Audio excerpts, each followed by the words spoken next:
Mercredi 4 janvier en soirée s'est déroulée à la salle Maurice Chevalier la remise à la FM Téléthon des dons récoltés lors des différentes manifestations organisées au profit de cette cause qui se sont tenues à Amnéville et Malancourt le premier week-end de décembre.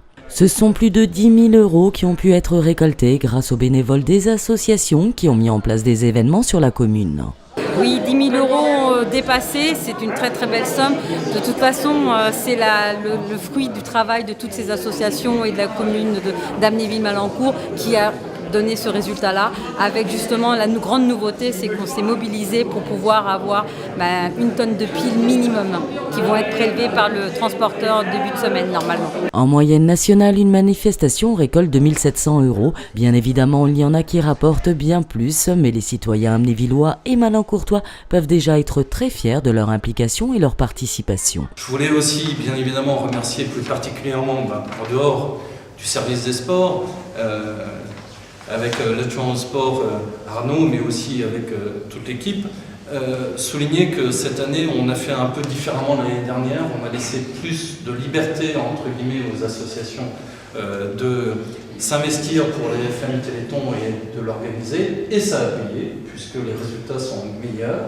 On s'améliore d'année en année, donc on essaye de s'adapter et de trouver des solutions sympathiques, puisque aujourd'hui on a l'US Avenir chez Amnéville, le Moselle Amnéville Hockey Club, bien évidemment, Malancourt Culture Loisirs, l'association Jules Ferry, le Frichti Resto Mobile, Monsieur Arnaud Baton pour l'exposition Playmobil, le CSEA, le Snowball, l'Athletic Club d'Amnéville, le Pétanque Club d'Amnéville qui ont participé à la FM Téléthon avec des recettes qui sont quand même importantes.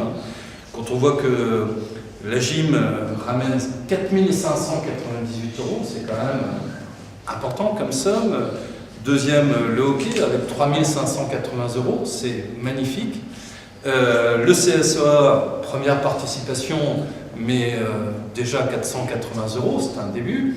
On leur souhaite de faire beaucoup mieux l'année prochaine. Et puis le Snowball, partenaire habituel, mais qui cette année n'avait pas de policier pour le seconder dans cette activité, a néanmoins réussi à obtenir 1 086 €. Donc on est à 9 744 €. Auquel se rajoute la tonne de piles, effectivement, pour 250 €.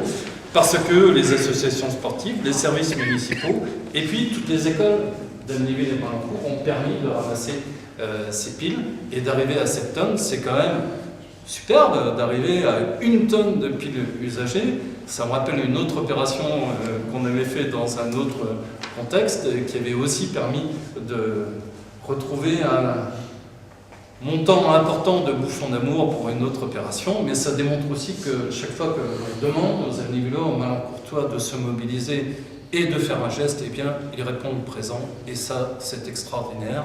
Et ça démontre que si on ajoute ces 250 €, 9 744 €, on est bien au-dessus des 10 000 €, et c'est quand même formidable.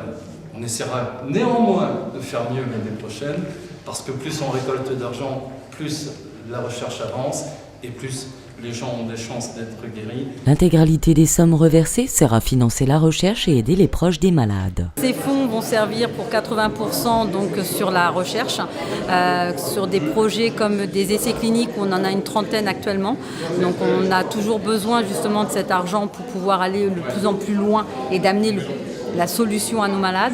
Et une petite part est aussi pour faire, aider les parents, les conjoints, on dit les aidants, parce qu'il faut aussi penser à eux qui sont au quotidien avec la maladie, et on construit des centres de vacances spécialisés où on prend en charge les malades et les parents ou les conjoints peuvent avoir un répit. Donc ces centres de répit sont financés également par l'argent qu'on a collecté d'année en année. Mais 80% c'est pour la recherche essentiellement quand même. La prochaine édition du Téléthon est fixée au week-end du 8 et 9 décembre 2017.